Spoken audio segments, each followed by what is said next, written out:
안녕하세요. 영원한 자주국방 정확한 국방 소식 전해드리는 KMN 국방뉴스입니다.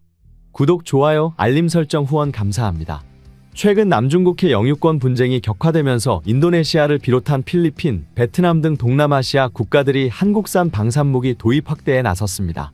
한국은 중국산 무기의 가장 유력한 대안으로 떠오르고 있으며 이에 인도네시아 국영 항공기업인 디르간타라 인도네시아 PTDI가 한국과 공동개발 중인 KF-21 프로젝트 진행 상황에 대해 KF-21 보라매는 인도네시아 국방산업의 10대 우선과제 중 하나이며 2026년부터 본격적인 생산에 돌입하게 될 것이라고 언급했습니다. 실제로 PTDI 대표이사는 인도네시아 자카르타 산업부에서 현지 매체들과 만나 KF-21 개발은 공학, 제조, 설계 등 3단계로 진행되며 현재 프로토타입 제작 단계에 있다고 언급했습니다. PTDI는 한국과 긴밀히 협력하며 KF-21 시제기 시험 비행에도 참여하고 있습니다. 다만 인도네시아 정부가 한국에게 떠넘긴 분담금에 대해서는 투자금 납부나 재정적 의사결정은 PTDI 소관이 아니라며 답변을 피했는데요. 결국 인도네시아 정부의 향방에 따라 인도네시아 기업은 움직일 수밖에 없다고 설명했습니다. 현재 한국항공우주산업이 인도네시아가 짊어져야 할 분담금을 나눠 납부하게 되면서 큰 재정적 부담을 느끼고 있는 상황이지만 여전히 인도네시아와의 동행은 계속되고 있는 것으로 확인되었습니다. 인도네시아 등 성능외적인 부분에 대해 여전히 논란이 많은 KF-21 전투기이지만 그 성능만큼은 놀라울 정도로 발전시켜 나가고 있습니다. 특히 KF-21 전투기는 F-22 랩터를 닮은 스텔스기의 형상을 하고 있지만 내부 무장창 등 본격적인 스텔스 능력은 없기에 세미 스텔스기로 불리고 있는데요. 최근 한국산 KF-21 전투기의 스텔스 진행에 괄목할 성과를 거두었다는 소식이 들렸습니다. 한국의 방위산업 기술력이 또 한 번 세계적인 성과를 거두었습니다. 국방과학연구소와 하나시스템이 스텔스기에 적용할 수 있는 저피탐 소형 안테나 형상, 즉 컨포멀 안테나 기술 개발에 성공했다고 공식 발표한 것입니다. 이는 한국 방산 역사에서 중요한 이정표가 될 만한 성과로 기존에는 미국을 비롯한 전투기 선진국들이 스텔스 전투기용 컨포멀 안테나의 해외 수출을 엄격히 제한해왔기에 도입이 불가능했던 기술이었습니다. 그러나 이제는 상황이 완전히 뒤바뀌었습니다. 대한민국이 독자적으로 개발에 성공함으로써 세계 전투기 시장에 새로운 변화를 불러일으키고 있습니다. 컨포멀 안테나란 전투기 등의 기체 표면과 일체화되도록 설계된 안테나로 기체 외부 돌출을 최소화해 레이더 반사 면적을 줄이고 스텔스 성능을 극대화하는 핵심 기술입니다. 이러한 기술이 적용되면 적의 레이더파가 기체 표면에 부딪힌 후 산란되면서 반사율이 현저히 낮아지고 이를 통해 전투기의 생존성과 작전 능력이 획기적으로 향상됩니다. 즉, 기존 무기체계에서 사용하던 통신 장비의 안테나 형상만 변경해도 스텔스 전투기 운용이 가능해지며 이는 곧 한국이 독자적으로 개발 중인 KF-21 전투기 보라매가 5세대 전투기로 진화하는 데 결정적인 역할을 하게 될 것입니다. 뿐만 아니라 컨포멀 안테나는 무기체계 및 지휘통제체계 간의 실시간 연동을 위한 통신 링크를 안정적으로 확보하는 데 기여하며 이는 현재 개념 연구가 진행 중인 6세대 무인 스텔스 전투기의 필수적인 요소이기도 합니다. 다시 말해 한국의 이 기술 개발은 현재뿐만 아니라 미래 전투기의 핵심 기능을 선제적으로 확보하는 의미를 가집니다. KF-21 전투기 보라매 전투기 개발은 10여 년 전 수립한 기존 계획에 따라 차질 없이 진행되고 있습니다.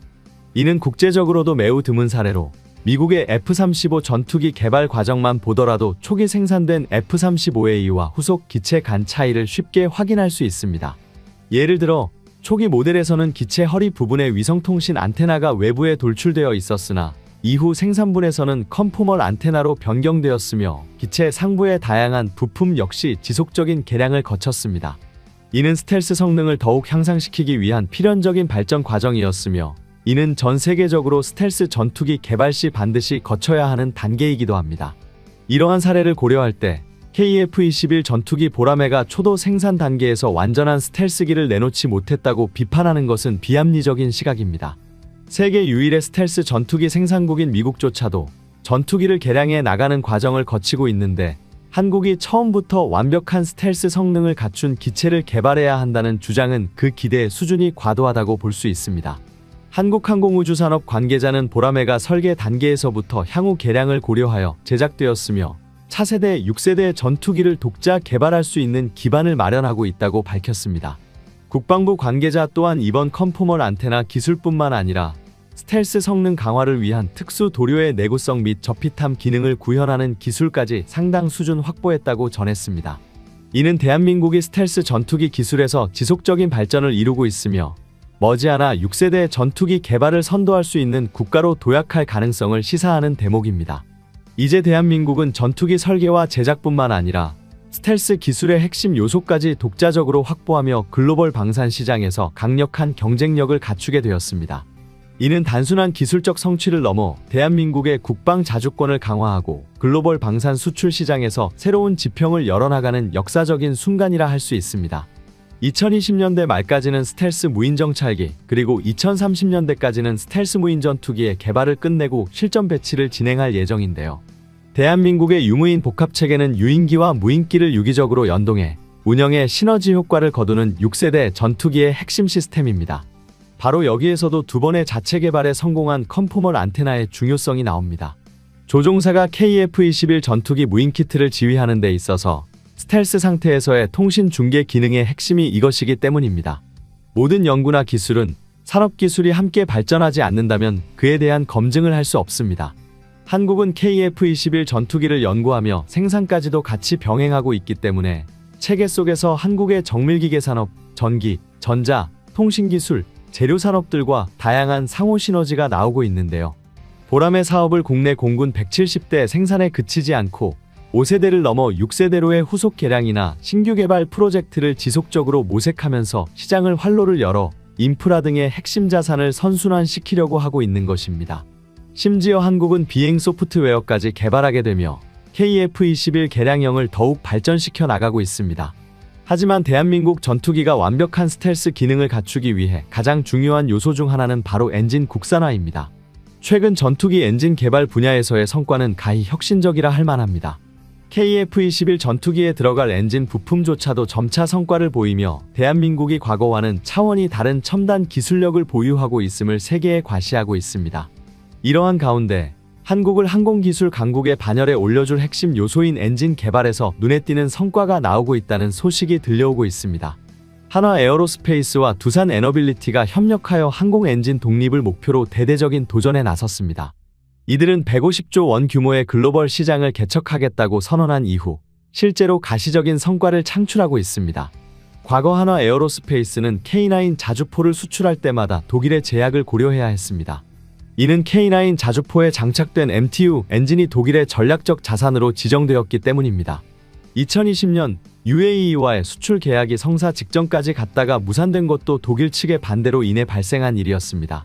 하지만 한화는 독자적으로 1000마력급 전차용 엔진을 개발하는데 성공하며 K9 자주포에 장착했고 덕분에 이제 독일의 간섭 없이 자주포를 자유롭게 수출할 수 있게 되었습니다. 이제 한화 에어로스페이스는 전차 엔진 개발에 이어 전투기 엔진 개발에도 본격적으로 뛰어들었습니다.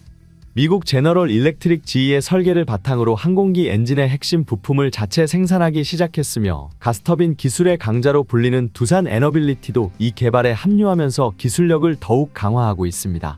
업계 관계자에 따르면 전투기 엔진은 응축된 공기에 연료를 태워 터빈을 회전시키는 방식이라는 점에서 가스터빈 발전 기술과 원리가 유사하다고 밝혔습니다.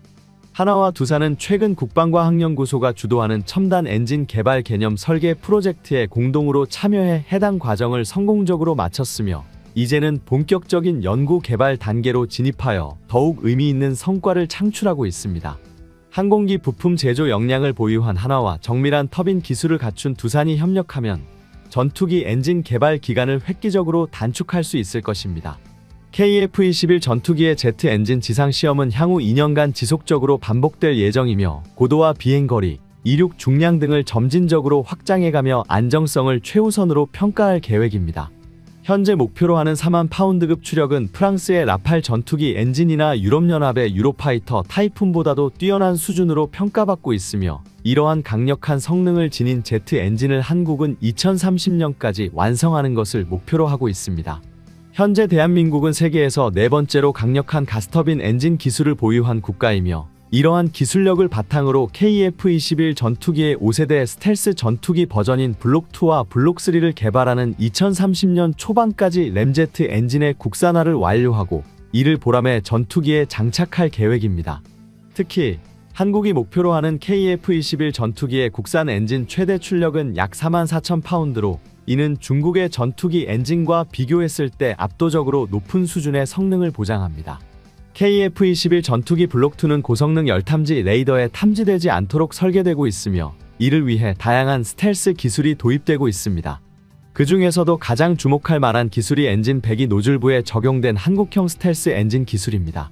이를 통해 엔진 배기 온도를 낮추고 저피탐 성능을 극대화할 수 있으며 기존의 원형 노즐 대신 여러 개의 돌출된 형상을 가진 스텔스 노즐을 채택하여 적의 탐지를 효과적으로 회피할 수 있도록 설계되었습니다.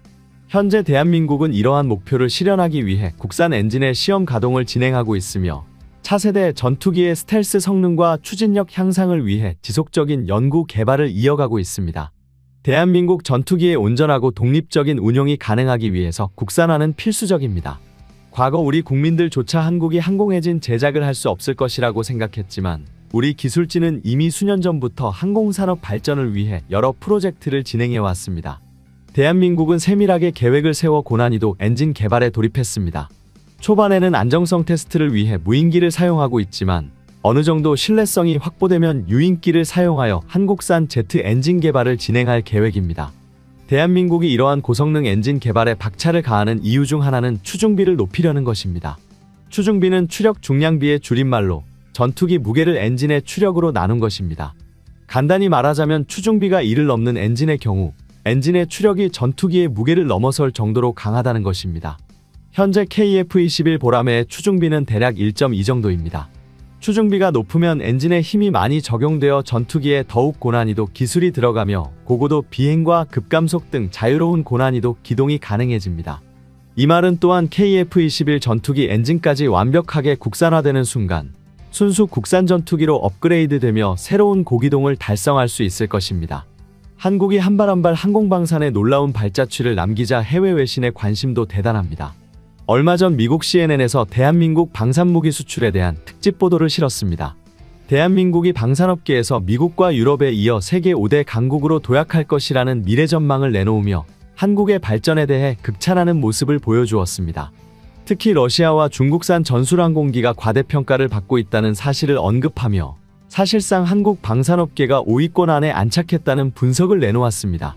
수출 규모와 군사력 분야를 보자면 100여 년 전부터 첨단 전술 무기를 생산해온 유럽 국가들을 단숨에 따라잡았다는 것입니다.